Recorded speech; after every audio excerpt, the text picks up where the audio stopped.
This is Find Your Dream Job, the podcast that helps you get hired, have the career you want, and make a difference in life. I'm your host, Mac Pritchard. I'm also the founder of Mac's List. It's a job board in the Pacific Northwest that helps you find a fulfilling career. Every Wednesday, I talk to a different expert about the tools you need to get the work you want. Find Your Dream Job is brought to you by Top Resume. Top Resume has helped more than 400,000 professionals land more interviews and get hired faster. Get a free review of your resume today. Go to maxlist.org/topresume. Does your boss ignore your ideas, neglect to invite you to meetings, or give you little or no feedback? These might be signs that your employer has decided to let you go. Trevor Houston is here to talk about quiet firing, what it is, and what you can do about it. He's the host of the Who You Know Show, a career advice podcast. Trevor is also the founder and CEO of Clear Path Wealth Strategies. He joins us from Dallas, Texas. Well, let's get started, Trevor. We're talking about quiet firing, what it is, how to know if it's happening to you, and what you can do about it. Let's start with a definition. What is quiet firing? Quiet firing is a term that they're using. I think they're just labeling it now, but it's essentially where your manager or your supervisor, the company is starting to ignore you, and they're hoping that you leave and that you quit on your own. And so this way they avoid having to pay you any kind of like severance or any kind of benefits on the way out. And so right now, as we head into, a potential recession and things like that, companies are trying to figure out ways to trim the fat. Okay. It's all about looking at profit and loss and, looking at their P&L statements and just balancing out the books. And if they can make people quit on their own, and we're starting to see this is happening a lot with with older workers as well, because older workers tend to make more money. So it's really companies neglecting employees in hopes that they just leave. Is it legal to do this, Trevor? Definitely not. But it doesn't mean that it doesn't happen, right? It's just something that we're seeing, and it's been what I call ageism, right? And ageism is what I call payism, right? And the older worker tends to make more money, and so if we can figure out a way for a company, if they're figuring out a way to get these employees to leave on their own, well, they're just kind of balancing out the books again. And but no, it's definitely not legal.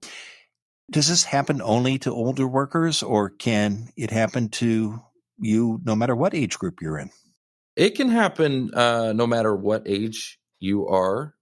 I will say that through the pandemic and quiet quitting, which is a different term where people are doing less and less and less and expecting companies to do more and more and more. Companies are also looking at it as a way to get rid of difficult employees, right? So it's not just the older worker, but they're looking at, hey, listen, you've been kind of difficult. You have really, really high expectations, or you're acting entitled, or, you're just not the ideal employee. We're seeing it happen for those folks too. So instead of, it's almost the opposite of quiet quitting, where the employee does less and less and less. It's now the employer doing less and less and less, and they start to ignore you. Maybe they don't give you any feedback in your meetings. They start to avoid you. They, your ideas are being discarded. They just really, kind of put, they fan out the flame. Let's put it that way. And you start to just get disconnected and, you quit. So we're starting to see that a lot.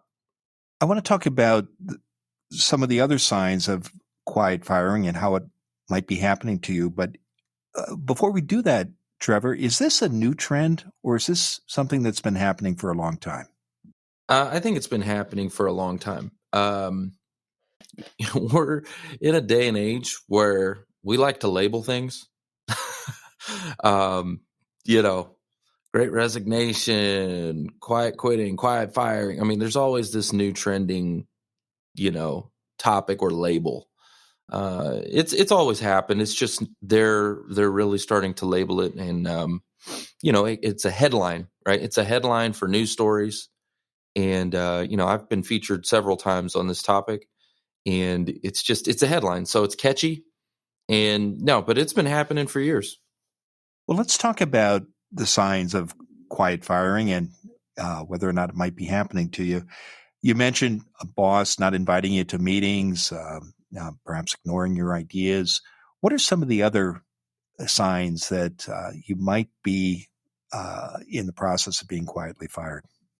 Yeah, maybe you haven't got a increase in your salary in a few years, right? You've just been you kind of hit that glass ceiling, if you will. You're not getting any feedback, or they're avoiding you, or maybe they're singling you out in meetings or making you answer tough questions in front of your colleagues, right? And really almost embarrassing you. Um, discarding your ideas. Um, really just making you feel like you're not wanted, that you don't belong. And it's hard. I mean, I know I have felt that way at companies in the past. And, it's some of these reasons are why I left a company in the past. And, it's tough when you feel like you don't belong somewhere. You feel like you don't fit in. Like nothing will eat at you like that. Even if the money's good, even if you love what you do, if you feel like you don't belong, right, and you don't fit in, like that's going to be hard, and you'll probably just end up leaving on your own. How long does it typically take to quietly fire someone? Oh, that's a good question. I don't have the exact answer on that one. I don't know the stats on it. I know for me, my personal experience, um, it took a few years. Resilience, right? I mean, I'm a pretty resilient person, so it wasn't something that just happens overnight. It kind of compounds over time. And again, you start to just feel like, hey, I don't belong here. I've hit this glass ceiling, and there's no way for me to move up without somebody letting me to that next level and opening the door to the next level.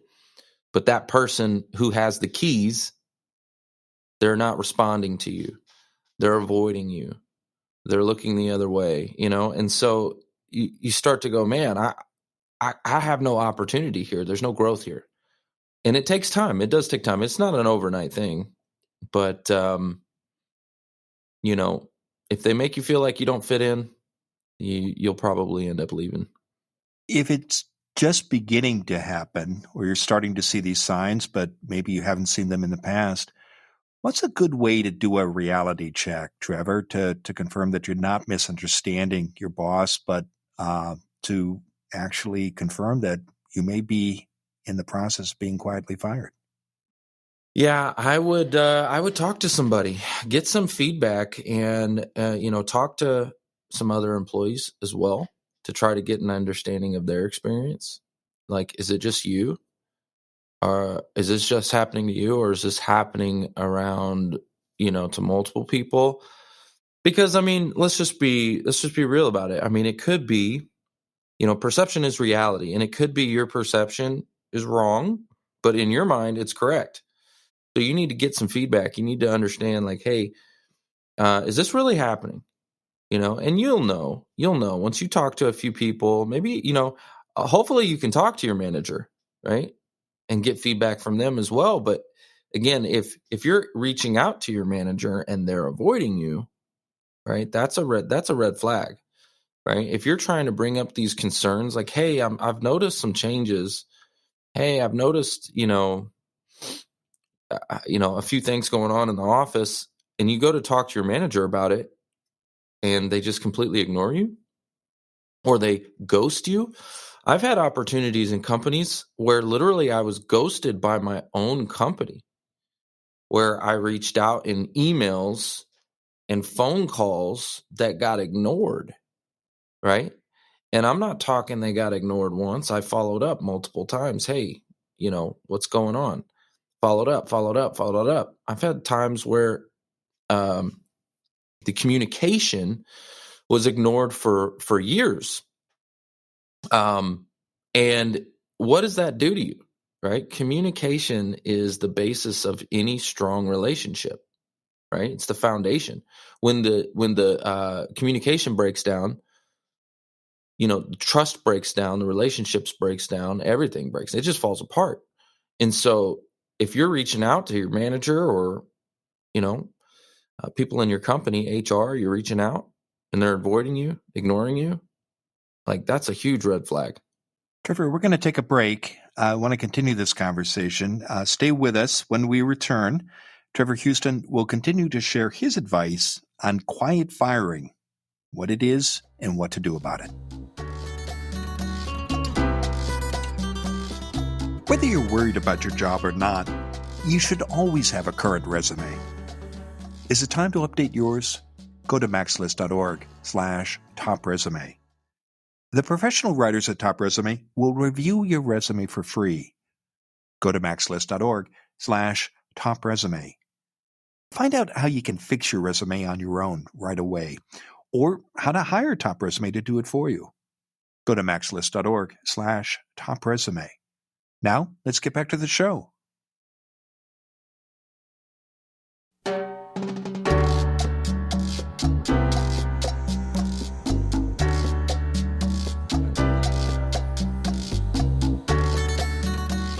We're back in the Max List studio. I'm talking with Trevor Houston. He's the host of the Who You Know Show. It's a career advice podcast. Trevor is also the founder and CEO of ClearPath Wealth Strategies, and he joins us from Dallas, Texas. Now, Trevor, before the break, we were talking about quiet firing, what it is and what you can do about it. And you took us through defining quiet firing, how to know it might be happening to you, how to check with colleagues just to make sure, as well as with your manager. And now let's talk about what you should do if you are, in fact, being quietly fired. Trevor, should you even try to stay at the company if this is happening to you?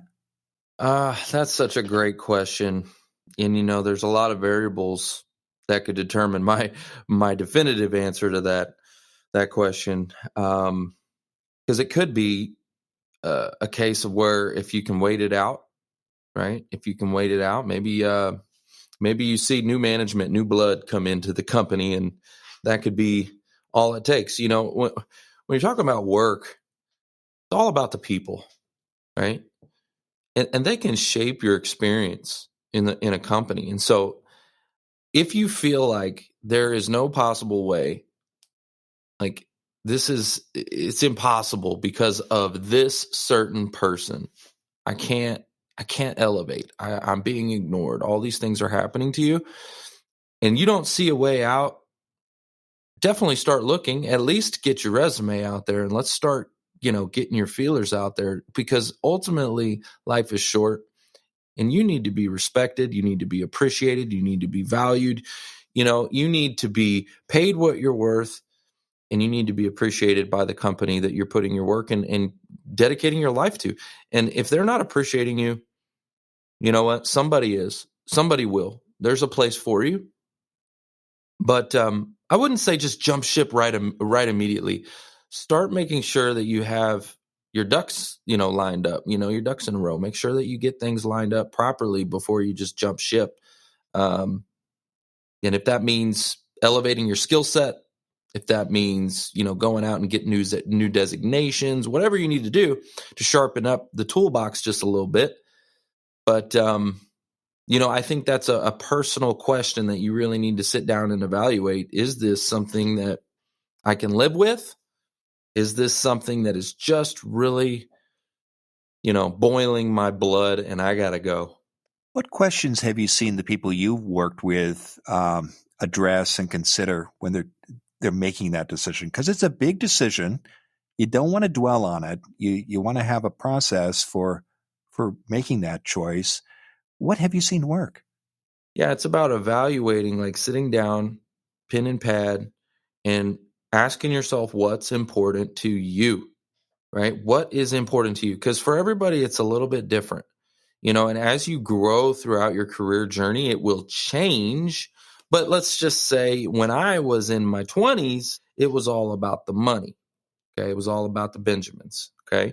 As I grew into my 30s, it became more about impact, right? It was about how much impact can I make with this company. And I think as you grow through your career journey, your motivation for the work that you do is going to change. It could be at a certain point that it's work-life balance, that you're able to, balance the work that you do and spend the time with your family, or maybe it's travel, maybe it's, being able to not be tied down to a certain location. Again, these things are going to vary from person to person, but you really should sit down and think about what is important. Is it the benefits? Maybe it's, having a good suite of benefits from the company that you're with. But all of that goes out the window if you're being mistreated, right? I mean, it really is. There's not a price tag. I mean, I've had jobs where I made a lot of money, but I was being mistreated, right? I was being mistreated, and listen, I'm not going to be disrespected, okay? And that was just a case for me. I was like, you know what? Here I'm being my potential is not being appreciated, and it's not being maximized, so I got to go. And I did. I've left companies in the past. I mean, I got a specific story. I remember asking after 6 years in the auto industry. I was in the auto industry for 6 years, top producer.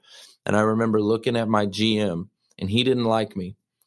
And I was already 2 feet out the company. I was already on my way out. But there was this opportunity that came up, and I remember asking him specifically. I said, "Hey, here's this management opportunity. We talked about it 2 years ago, and it didn't work out then. But I'm curious, what are your thoughts now? What do you think now?" And he said, "Well, that's the funny part is I've got 90 days to decide. So we'll see after 90 days." And that really, when he said that to me, that's all I needed to hear, because I told him, I said, "Hey, if you don't know after 6 years, you definitely won't know after 90 days. So I appreciate your time."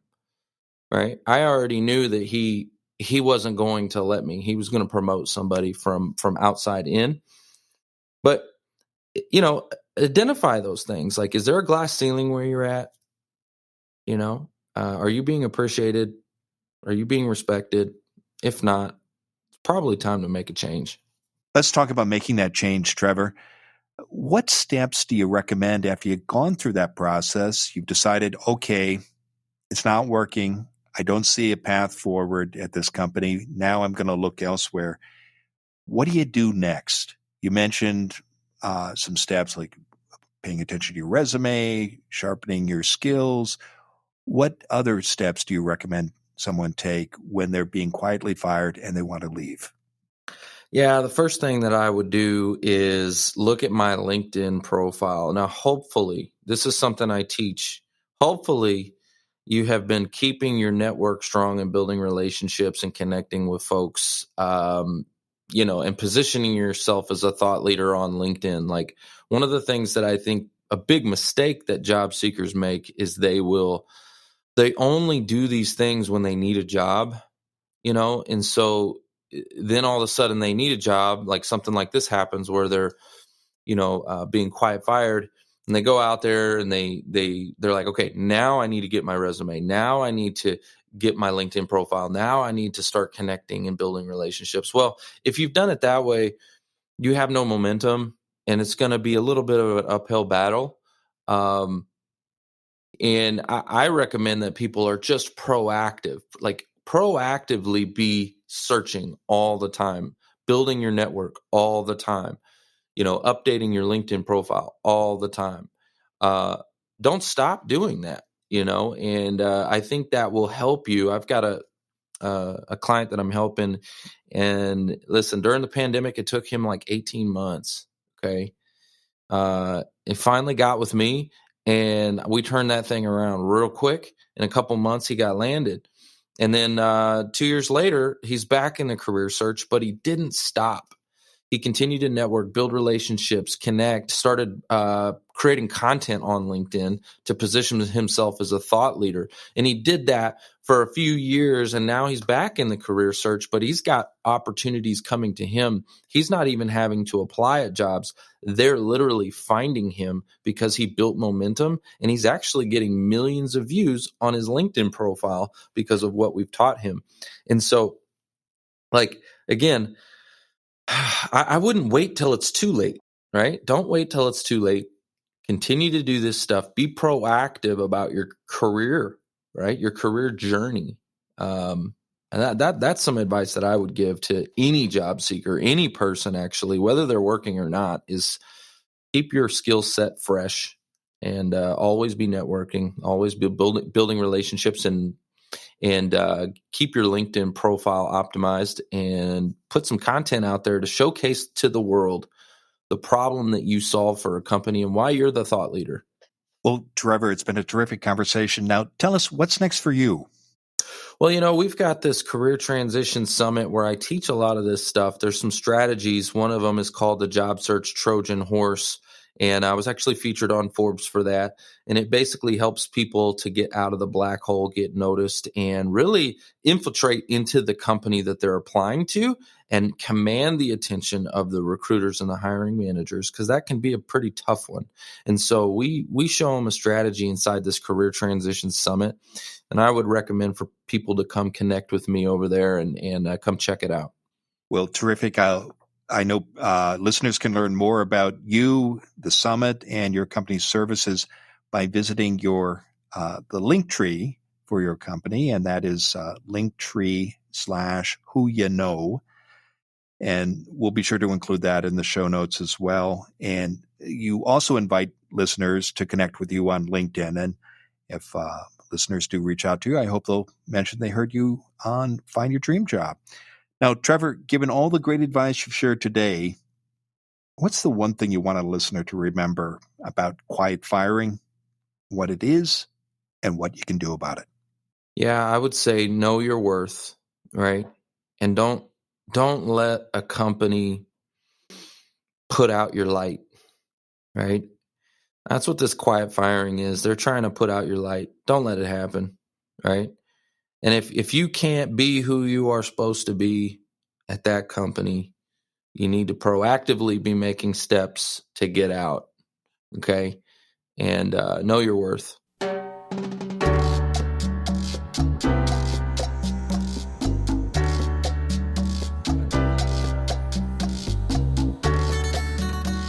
Make sure you never miss an episode of Find Your Dream Job. Subscribe to our free podcast newsletter. You'll get information about our guests and transcripts of every show. Go to maxlist.org/newsletters. Again, that's maxlist.org/newsletters. Next week, our guest will be Rob Kim. He's a career strategist at the University of British Columbia. Rob is passionate about all things related to careers, and he was named a LinkedIn Top Voice in 2022. You may think that people who don't know you well can't help with your job search. That's a mistake, says Rob. Even the most casual of acquaintances can make a huge difference when you look for work. Join us next Wednesday when Rob, Kim, and I talk about why weak links matter in your job search and how to use them. Until next time, thanks for letting us help you find your dream job. This show is produced by MaxList. Susan Thornton-Hoff schedules our guests and writes our newsletter. Lisa Kislenberry Anderson manages our social media. Our sound engineer is Matt Fiorillo. Ryan Morrison of Podfly Productions edits the show. Dawn Mole creates our transcripts, and our music is by Freddie Trujillo. This is Mac Pritchard. See you next week.